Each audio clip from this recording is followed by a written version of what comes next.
In the blistering heat of the Peloponnesian sun, the city-state of Sparta stood as a fortress of discipline, power, and fear. Its marble temples glowed white against the rugged hills, and the clang of bronze weapons echoed through the training grounds like a heartbeat of war. Sparta was not built on comfort, mercy, or love. It was forged in the fire of blood, obedience, and sacrifice. From birth to death, every Spartan was taught one truth: weakness was a crime and strength was survival. Yet behind that strength lay darkness, ritual so merciless, punishment so cruel that even their enemies whispered about them with dread. This is the untold story of how Sparta's brutal execution methods went far beyond the limits of human endurance, and how even the strongest began to question whether their gods demanded too high a price. The Spartan way of life began with a cruel ritual.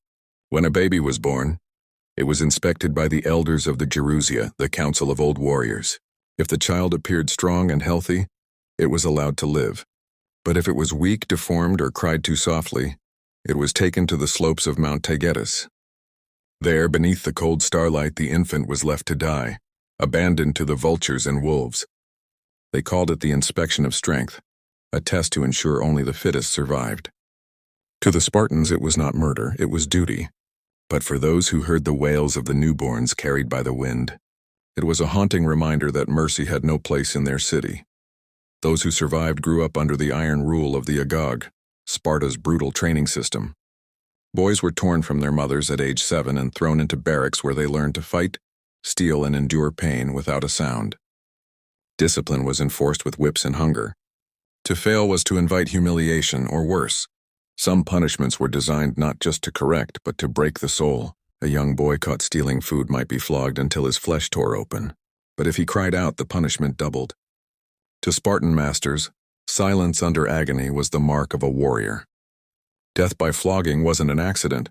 It was a lesson to others that pain was not to be feared but embraced. As the years passed, this obsession with discipline turned darker. During times of unrest, when helots, the enslaved population, grew in number, Sparta's leaders found ways to keep them terrified and submissive. Every year, the ephors declared a symbolic war on the helots, allowing any Spartan to kill them without punishment. It was called the cryptia, a secret rite in which young Spartan men were sent into the countryside armed only with daggers. Their mission? To stalk and kill any helot who seemed strong, rebellious, or simply unfortunate enough to be seen at night. It was more than an execution, it was state-sanctioned terror. The hills of Laconia ran red with the blood of men who had committed no crime except existing under Spartan rule. One story tells of a helot named Damos, a man known for his courage and strength. He refused to bow when Spartans approached. One night during the Crypteia, he was hunted by 3 young warriors. When they found him, he stood tall, facing them without fear. They drove their daggers into his chest, but not before he spat at their feet and cursed their gods. His body was left hanging from a tree as a warning to others. Yet that same night, whispers spread among the helots that Damos had died a hero, that even in death he had defied Sparta's cruelty. The next morning his body was gone. Some said his fellow slaves buried him in secret. Others believed the gods took him to punish the Spartans for their arrogance. But executions were not limited to slaves. Even Spartans themselves were not safe from their own laws. Treachery, cowardice, or disobedience could mean death in ways designed to destroy not just the body, but the honor of the family. A soldier who fled from battle was stripped of his citizenship, beaten publicly, and often thrown into a pit to starve. A woman accused of adultery could be whipped to death by priestesses of Artemis. And those accused of betraying the state, whether true or false, met their fate in the pit of Kaiadas, a deep chasm outside the city where traitors, criminals, and prisoners of war were cast alive. Standing at the edge of that pit, one could hear the faint cries of the condemned echoing off the stone walls. Some said the screams never truly stopped, that the souls of those thrown down there haunted the cliffs for eternity. Even Spartan soldiers admitted in hushed tones that they feared to walk near the pit at night. The wind seemed to whisper their names as if the dead demanded vengeance. Yet the most horrifying executions were reserved for those who dared to question the Spartan code itself. Once during the reign of King Cleomenes, a philosopher from Athens visited Sparta. He dared to ask whether their strength had turned into savagery. The council condemned him for spreading foreign weakness. They bound him to a post, poured molten bronze over his hands, and left him to die in the square. His screams filled the air as children watched in silence, learning perhaps the true meaning of fear. Over time, even some Spartan elders began to see that their laws had gone too far. They believed the gods demanded discipline, not cruelty, but to change the code of Lycurgus, the founder of their society, was unthinkable. The Spartan system had become a cage of its own making, a world where compassion was treason and pain was worship. When the city finally fell to its enemies centuries later, many said it wasn't the strength of foreign armies that destroyed Sparta, but the weight of its own brutality. Today, the ruins of Sparta still stand, silent and sun-scorched, a shadow of its former might. Tourists walk among broken stones where once men screamed, fought, and died for ideals that consumed them.